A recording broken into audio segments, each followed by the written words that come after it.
Bonjour à tous, Antoine d'Acer Actu, et aujourd'hui je vais vous faire une vidéo de test du Acer Liquid Z630. Donc on va faire comme d'habitude, je vais présenter les points mis en avant par Acer pour ce produit, et après je dirai tout au long de la vidéo s'ils sont respectés ou non. Donc prolongez le plaisir. Amusez-vous plus que jamais avec un téléphone puissant et fluide équipé d'une batterie longue durée et d'un écran HD IPS.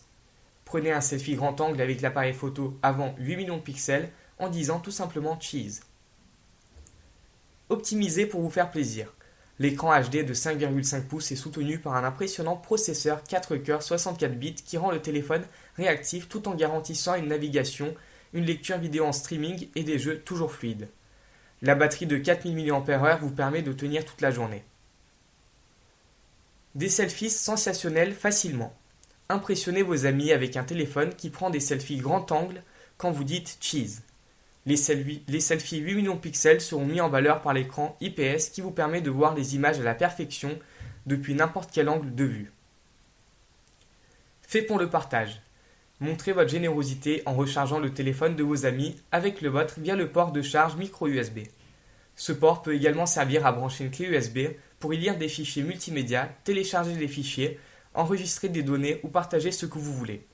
Donc la dernière partie, fait pour le partage, elle nécessite un adaptateur USB OTG, donc on the go.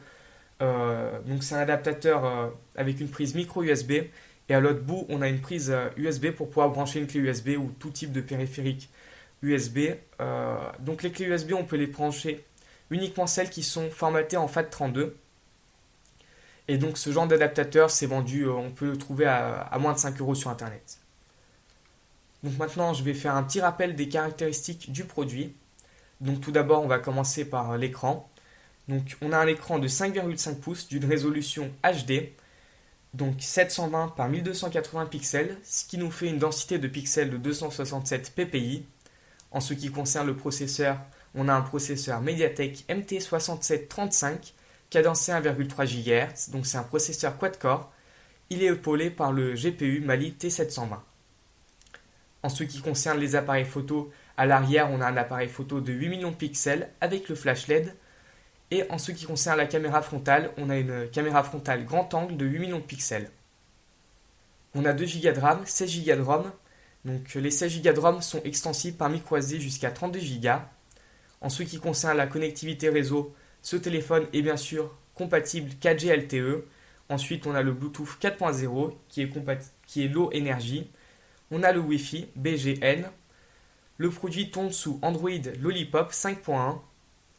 On a les fonctionnalités Quick Touch également sur ce produit.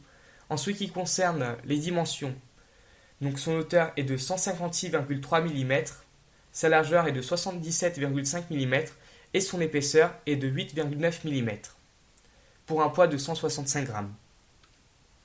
Donc voilà, en ce qui concerne la prise en main et le design du produit, je vous invite à regarder notre vidéo de prise en main. Maintenant, on va passer à l'image et le son. Donc, comme je l'ai évoqué au début, l'écran, c'est un écran HD de 5,5 pouces. La qualité, elle est assez correcte. Les couleurs sont assez fidèles. C'est un bon écran. Il manque peut-être un peu de luminosité, mais pour le reste, il est bien. Donc, en ce qui concerne la dalle tactile, elle est très bien, elle est fluide, tout marche très bien, donc ça c'est bien. On peut le constater. Voilà.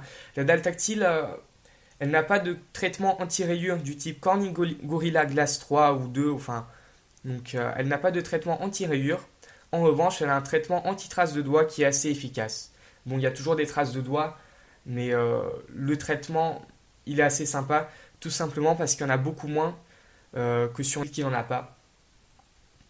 Donc maintenant, on a l'écouteur juste ici. Le haut-parleur du téléphone, il est à l'arrière du téléphone. La prise jack, donc c'est une prise jack 3.5 au format CTIA, donc elle est juste ici. Et donc maintenant, on va passer à la partie photo. Donc je vais prendre des petites figurines. Je vais prendre Titi et Gros Minet. Et on va voir la partie photo tout de suite. Je vais essayer de faire en sorte pour qu'on voit sa tête. Donc maintenant, je vais prendre une photo en direct. Donc là, je vais la prendre sans flash LED. On va voir ce que ça va nous donner. Donc voilà, la prise de photo, elle est assez rapide.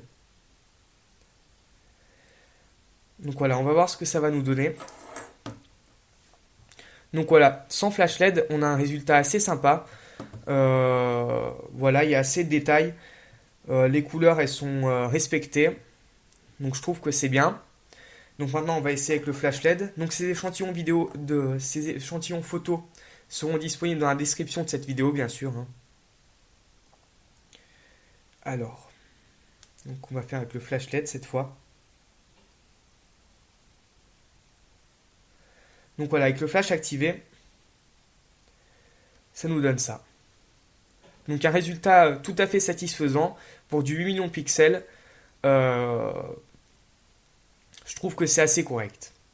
Donc les détails sont respectés, les couleurs elles sont assez fidèles, hein. Donc je trouve ça correct. Donc après la photo, ce téléphone n'est pas parfait tout simplement parce qu'en nocturne, il a tendance à avoir des images assez bruitées, donc la nuit. Donc je vais essayer de voir si je peux trouver des photos pour pouvoir vous montrer. Alors, donc je vais essayer de trouver une photo que j'avais prise de nuit qui traduit ce que je viens de dire, tout simplement. Donc il y aura quelques échantillons photos qui seront disponibles sur le site internet. Donc voilà. Voilà une photo faite de nuit. Donc c'est un peu flou quand même.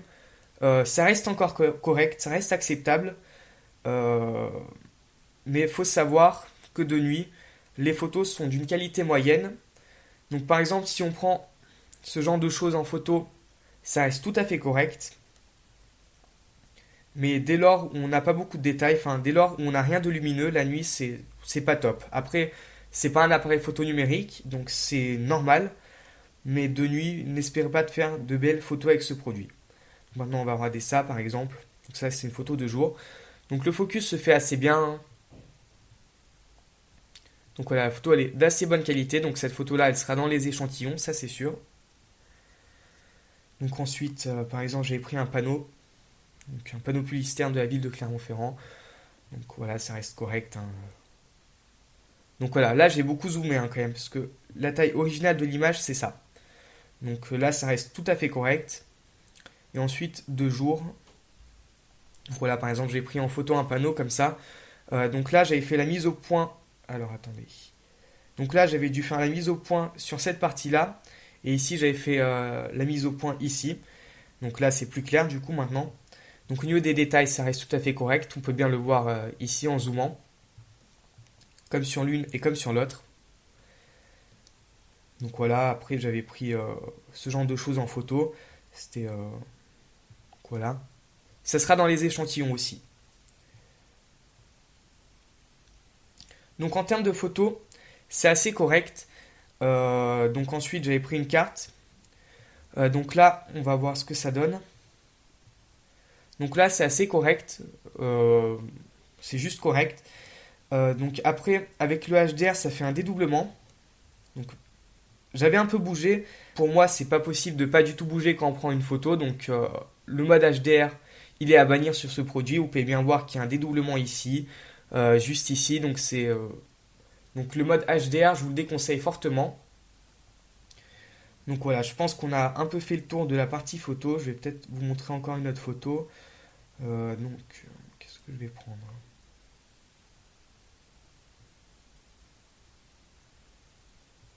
Donc voilà, par exemple une photo de nuit.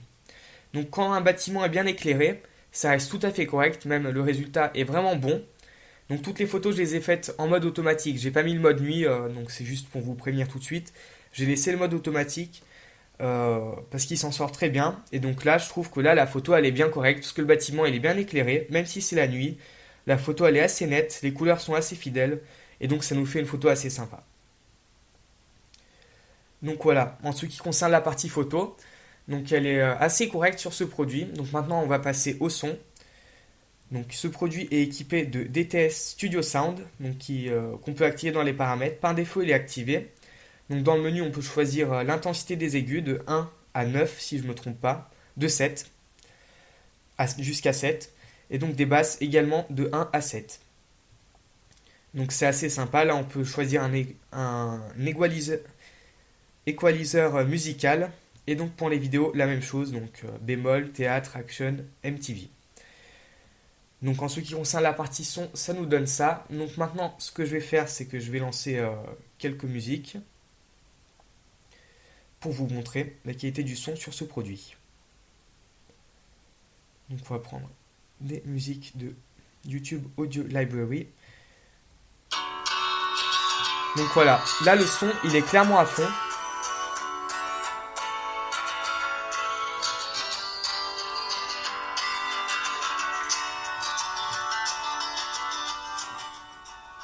Donc là, il est au milieu. Le son, il sort d'ici. Donc là, on a le haut-parleur. Donc si je bouge, on n'entendra plus rien. Enfin, on entendra moins. Donc voilà. Quand on le pose sur une table, le son n'est pas trop atténué. Donc c'est un bon point. Donc je vais un peu monter le son aussi.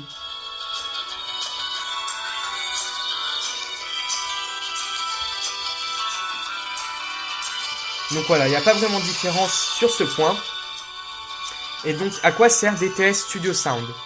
Et bah tout simplement, ça amplifie un peu le son quand il est activé. Donc je vais vous montrer la différence tout de suite. Je vais mettre le son, donc là je vais mettre au milieu pour le coup. Je vais aller dans les paramètres et je vais le désactiver et vous allez voir la différence. Donc là il est activé pour l'instant. Donc voilà, c'est un peu plus faible. Quand on l'active, c'est un peu plus fort tout simplement. Je trouve que c'est assez sympa comme fonction, tout simplement parce que quand il est désactivé, le son du haut-parleur, je le trouve un peu faiblard. En ce qui concerne la qualité du son, elle est correcte. Il ne sature pas trop. Donc c'est un bon haut-parleur. Après, sur les téléphones, c'est toujours moyen. En tout cas, pour un téléphone, ça reste tout à fait honnête. Donc maintenant, on a vu la partie son.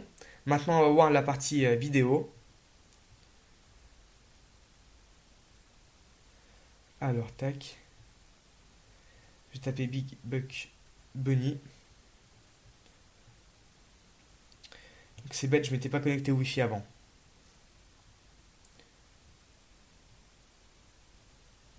Voilà.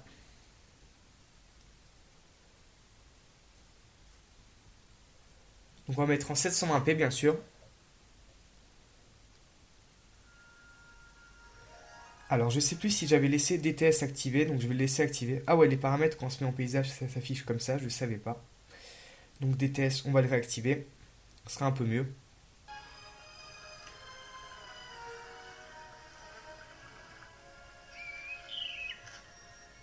Donc voilà, les couleurs elles sont assez sympas, la vidéo est fluide bien sûr, c'est du 720p sur YouTube. Le 1080p, j'en doute pas, il n'y aura aucun problème. Donc si vous mettez un fichier 1080p sur la micro SD ou sur la mémoire interne, mais ça n'a pas d'utilité parce que le 1080p prend plus de place que le 720p et étant donné que c'est un écran 720p, ça changera strictement rien.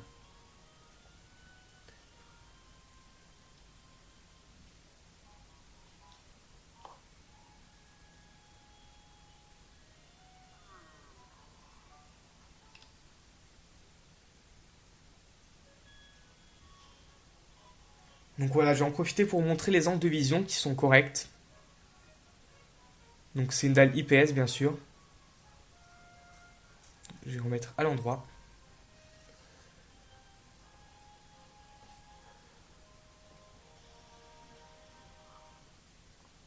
Je vais un peu vous montrer d'autres endroits de la vidéo pour voir d'autres couleurs.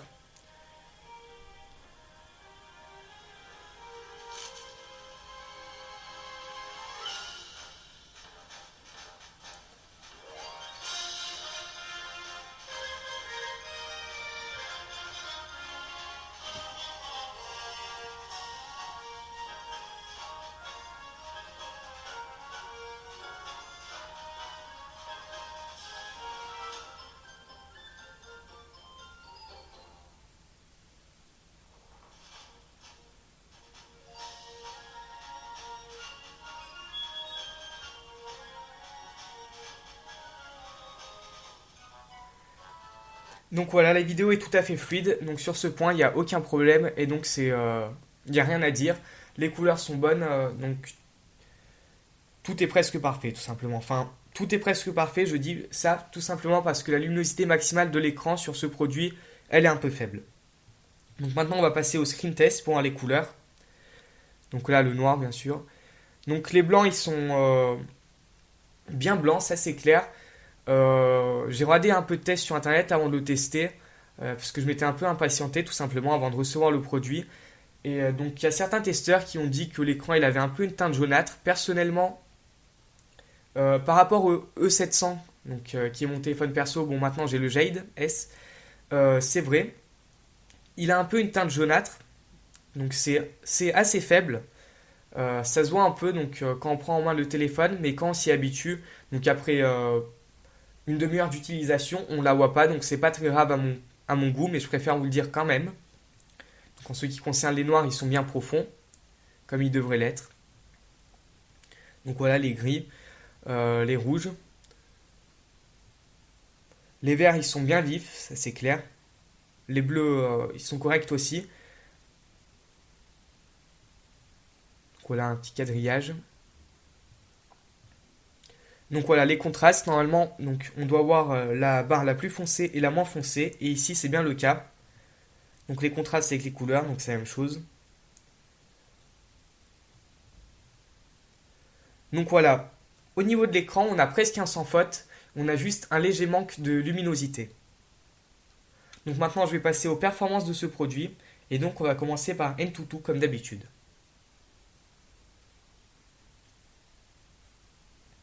Donc voilà, sur Antutu, ce produit nous donne un score de 26 000 points, donc ce qui est un score correct.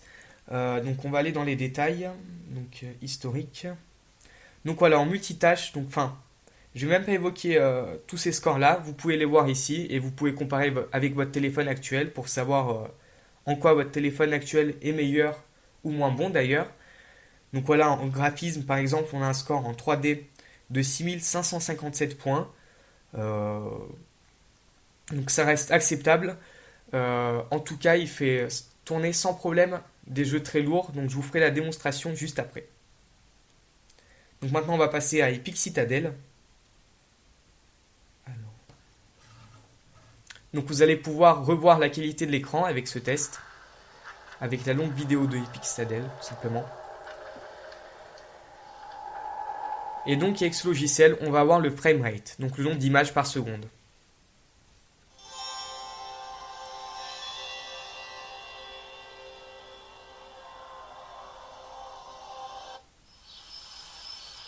Donc voilà, le son il est toujours à fond.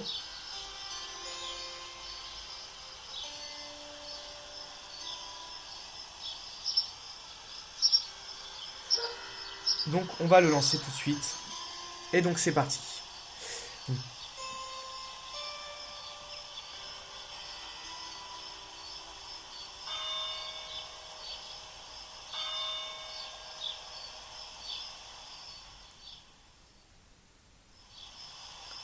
Donc là on voit en temps réel le nombre d'images par seconde. Donc ça défile très vite.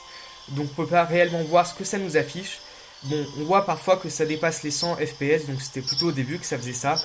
On verra le score moyen à la fin. Donc une image fluide est considérée à partir de 24 images par seconde.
Donc voilà, au final, on a un score de 39,3 FPS sur Epic Citadel, ce qui est tout à fait correct, en Ultra High Quality. Donc c'est la qualité maximale qui existe dans ce logiciel, donc ça sollicite le plus le GPU, donc le processeur graphique. Et donc la résolution, vous pouvez voir 1200 par 720, Donc normalement la résolution de l'écran c'est 1280, mais c'est 1200 parce qu'il y a 80 pixels qui sont utilisés juste ici par les touches tactiles qui sont intégrées à l'écran. Donc voilà, on a une image tout à fait fluide, une moyenne tout à fait correcte. Donc sur ce point-là, il n'y a pas à s'inquiéter pour les jeux, il les fera bien tourner. Et on va vérifier ça tout de suite avec Real Racing 3. Donc je vais ouvrir Real Racing 3. Donc le voilà.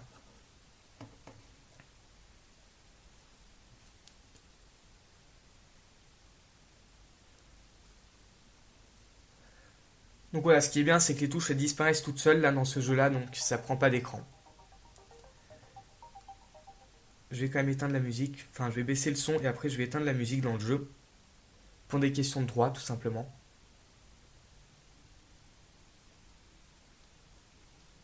Donc là, c'est en train de charger.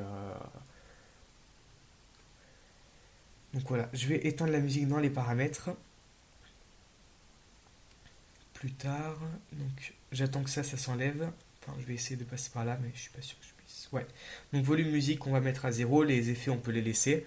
Donc je vais remonter le son maintenant.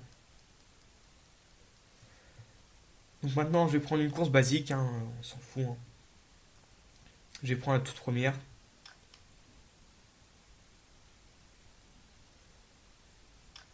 Donc, enfin, même pas la toute première, je vais prendre celle-là par exemple.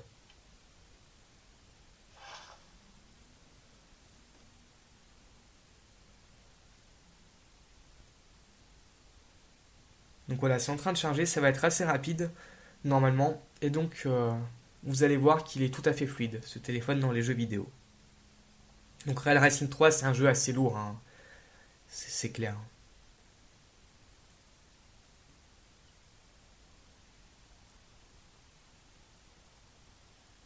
Donc voilà, là on a l'introduction, enfin la présentation du circuit rapide, donc je vais la laisser active. Donc là il y a de légères saccades, mais j'ai remarqué que sur tous les téléphones c'est comme ça, donc après je sais pas d'où ça vient, mais en jeu il n'y a aucun souci.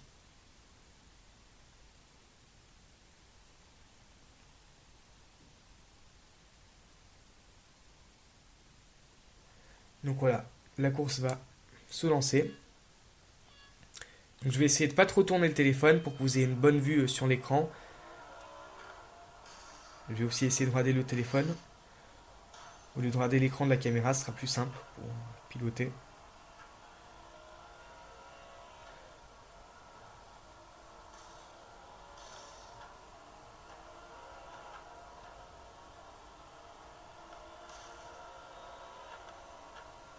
Donc voilà, pour moi je trouve que c'est tout à fait jouable, c'est tout à fait fluide. Donc si Real Racing 3 tourne, toutes les applications du Play Store tourneront sans problème sur ce téléphone. C'est juste clair. Donc il n'y a aucun souci sur ce point-là. Donc quand on joue un peu, le téléphone il chauffe un peu sur la partie haute par là, à l'arrière comme à l'avant. C'est pas très grave. Il chauffe un peu, il chauffe pas beaucoup, c'est pas désagréable non plus, mais je préfère le signaler quand même.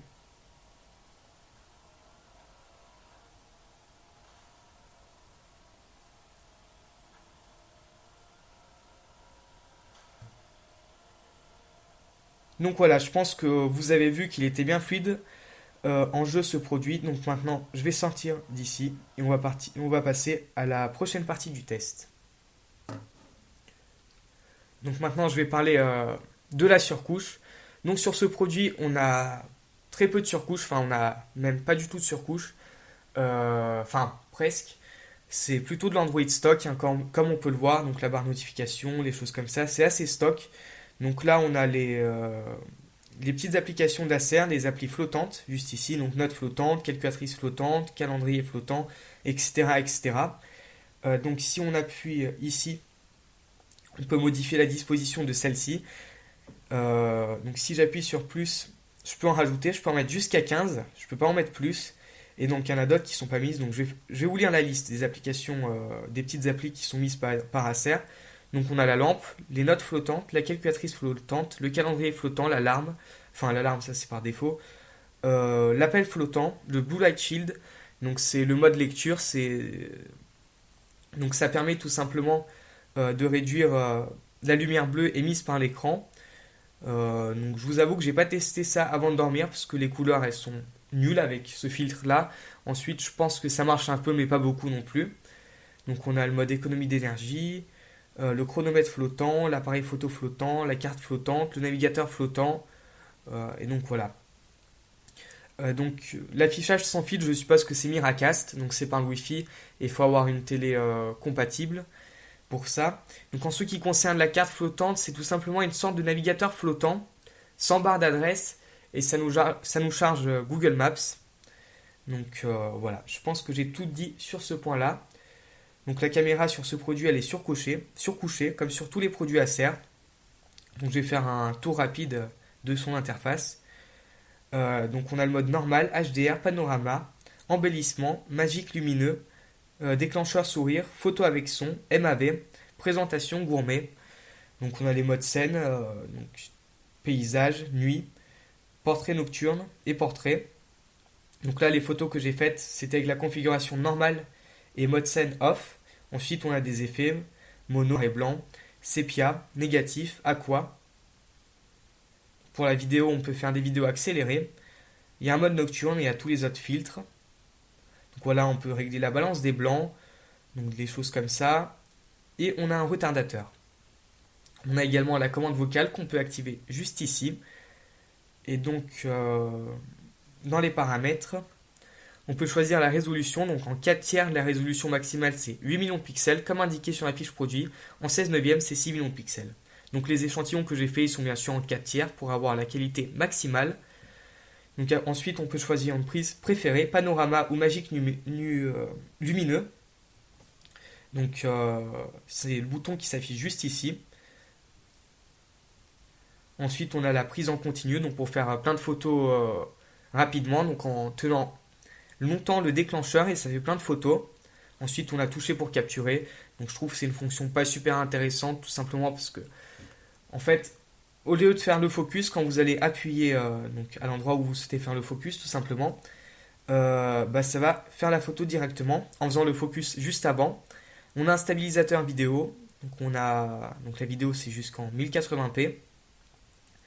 On a la réduction de bruit, on peut choisir l'emplacement, donc micro SD ou mémoire interne, et on a le contrôle vocal.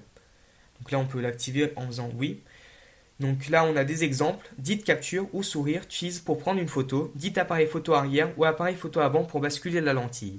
Vous pouvez également dire le nom de mode de capture pour changer de mode rapidement.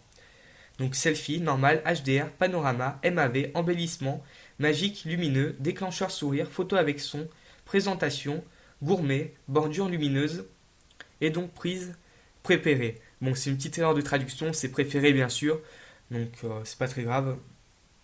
Bon, faudra peut-être corriger ça. Donc voilà. Donc là, j'ai fait le tour de la surcouche, enfin presque. Il y a aussi les applications classiques de chez Acer, Portail Acer, AB Fichier, AB Musique, AB Photo, Acer EdKit, Acer SnapNote, Quick Mode, Guide Rapide. Donc le guide rapide, c'est un raccourci vers le PDF qui est dans la mémoire du téléphone, donc c'est le guide rapide en fait qui est déjà dans la boîte. On a le portail Acer qui regroupe les applications AB Fichier, AB Musique, AB Photo. Acer EdKit, c'est Docteur System, donc c'est un peu un Clean Master, une sorte de Clean Master. Donc on a des fonctions d'économie d'énergie également dans cette application. Acer SnapNote, on prend en photo une feuille et donc ça nous découpe tout ce qui est autour, tout ce dont on n'a pas besoin. Donc par exemple on a une feuille sur la table, on la prend en photo et ça découpe tout ce qu'il y a autour, donc pour qu'il y ait juste la feuille. On a Acer Quick Mode, donc ça c'est un mode rapide pour simplifier l'interface d'Android. Donc maintenant on va regarder rapidement Acer EdKit, donc le kit d'aide d'Acer, oui. Donc Docteur System, donc on a ça. On peut vider la RAM en appuyant ici. Donc ensuite, on a une partie stockage. Donc voilà, là ça nous détecte les fichiers en cache, donc ce qu'on peut effacer sans problème. Et ensuite, donc là ça charge, ça cherche. Et donc après ça me dira ce que je peux effacer. Donc après je ferai effacer et ça libérera de la place sur le téléphone. Donc là par exemple je peux avoir 201 mégaoctets de plus sur la mémoire du téléphone, ce qui est assez sympa. Donc après on peut avoir les gros fichiers, les miniatures des photos, l'historique, des choses comme ça. Et donc les applications. Alors voilà. Donc là on nous indique les droits de chaque application ici et on peut les désinstaller. Est-ce qu'on peut en désinstaller plusieurs à la fois? Oui, on peut en désinstaller plusieurs à la fois a priori. Donc gestion de l'alimentation. Donc là, on a des informations sur la batterie, le temps restant en estimation, bien sûr, le temps depuis la dernière charge, économiseur de batterie, on peut l'activer. Donc c'est celui d'Android, si je ne me trompe pas. Voilà, c'est ça. Donc, parce que ça devient orange et ça aussi. Et ensuite, on a sauvegardé et restauré. Pour ça, il faut une carte micro SD. C'est pour sauvegarder ses contacts, ses applis, des choses comme ça. Donc ensuite, en termes d'appli Acer, on a Nav. Donc c'est une application de navigation créée par Acer en partenariat avec TomTom, donc avec les cartes de TomTom pour la navigation. Donc c'est un GPS tout simplement hors ligne parce qu'on peut gratuitement télécharger les cartes de l'Europe, des États-Unis, de tous les pays du monde. Donc c'est assez sympa. Ensuite, on a Acer Extend. C'est pour afficher via le Wi-Fi l'écran de son téléphone sur le PC. Alors ensuite, qu'est-ce qu'on a d'autre? Je crois qu'on n'a rien d'autre comme application installée par Acer. Mais donc ensuite, on aura d'autres applications, enfin, propres à Acer, entre guillemets.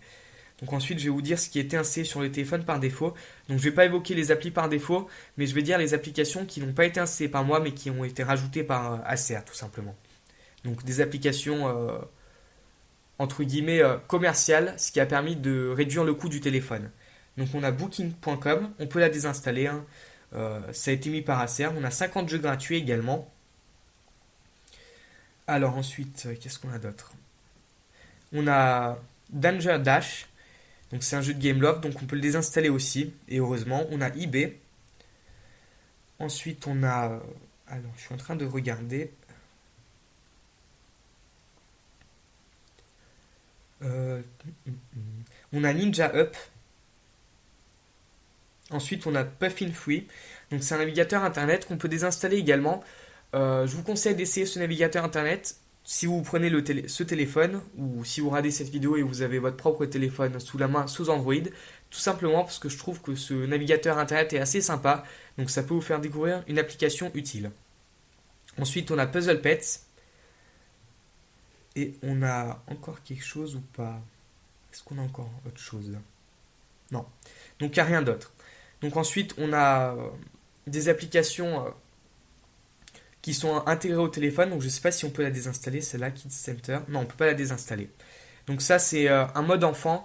Donc c'est un mode allégé qui bloque certaines fonctionnalités du téléphone pour les enfants avec une interface simplifiée. On a Kids Center Painting qui fait partie de cette application. Donc pour faire du dessin, c'est assez sympa. C'est un ajout de la part d'Acer qui est sympa tout simplement parce qu'on peut prêter son téléphone à son enfant et donc mettre un mot de passe sur l'application et ne plus se soucier de ce qu'il fait avec le téléphone puisqu'il n'aura pas accès à vos données.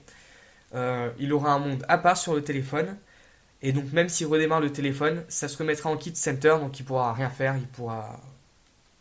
Voilà, c'est un mode assez sympa. Donc maintenant, je vais vous parler de son autonomie. Donc sur ce produit, on a une capacité de batterie de 4000 mAh. Donc c'est une batterie qui est très grosse. En usage normal, donc on a une autonomie de 4 jours à raison d'1h30 d'utilisation par jour. En ce qui concerne l'usage intensif, on peut finir la journée sans problème. Donc du matin au soir, même jusqu'au soir très tard. Donc en ce qui concerne la data, elle consomme très peu de batterie sur ce produit, donc ce qui est un bon point. Donc ça n'impacte pas la batterie, enfin l'autonomie. Donc maintenant je vais vous montrer quelques captures d'écran que j'ai faites en fin de journée. Donc alors je vais en trouver quelques-unes. Donc, je vais prendre par exemple celle du premier jour. Donc voilà, on voit clairement qu'il est passé de 100, à 1% tout simplement, donc il n'y a pas eu de recharge entre temps parce que la courbe elle baisse tout le temps. Et donc j'ai tenu en écran allumé 7 heures et 8 minutes. Donc je me souviens plus de la luminosité que j'avais mise, mais je crois qu'elle était au milieu ou elle était au maximum. Donc 7 heures et 8 minutes c'est très correct. Donc comme vous pouvez le voir juste ici, c'était jusqu'à 1% que j'avais poussé pour voir son autonomie réelle à fond. Donc c'est vraiment bien. Ensuite j'avais fait un Antutu Battery Tester. Donc on va voir ça tout de suite.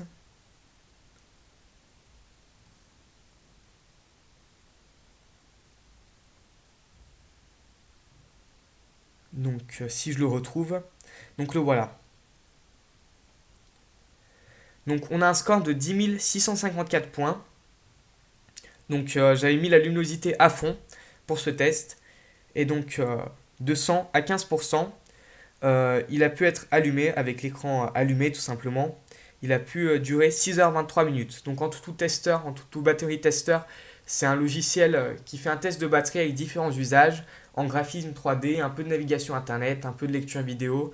Enfin, je vous laisse télécharger le logiciel pour voir ce que ça fait, comme ça vous saurez les critères de test. Donc pour l'autonomie, c'est ici un sans faute. Donc pour conclure, ce produit, donc, il a un prix constructeur de 199 € aujourd'hui. Donc on peut même le retrouver chez certains revendeurs donc aux alentours de 180 € en décembre 2015. Même maintenant pour 150 € avec l'offre de remboursement d'Acer. Donc je trouve que ce produit, il a un rapport qualité-prix correct.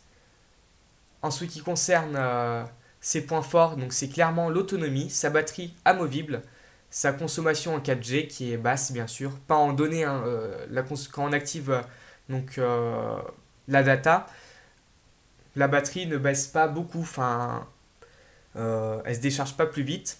Ensuite, on a également la qualité de la dalle tactile qui est très bonne. Donc on a la caméra frontale de 8 millions de pixels sur papier qui fait des clichés grand angle. Donc c'est 8 millions de pixels pour une caméra frontale. En ce qui concerne ses points faibles, donc on n'en a pas beaucoup. Donc on a un temps de charge un peu long, donc il dépasse les 4 heures. Et donc la qualité des photos en basse luminosité. En ce qui concerne la cible produit, donc qui est-ce que cible Acer avec ce produit? Bah, tout simplement tout le monde, la jeunesse comme les pros. La jeunesse parce qu'il a un grand écran, il a une grande autonomie, donc la jeunesse ils aiment bien utiliser beaucoup leur téléphone, jouer, donc en performance il est tout à fait correct. Et pour les professionnels, tout simplement parce qu'il est dual SIM, il a également une très bonne autonomie. Donc voilà, c'était le test du Acer Liquid Z630. Donc j'espère que cette vidéo vous a plu, n'hésitez pas à liker, à vous abonner à notre chaîne. Et donc à bientôt pour la vidéo. Allez.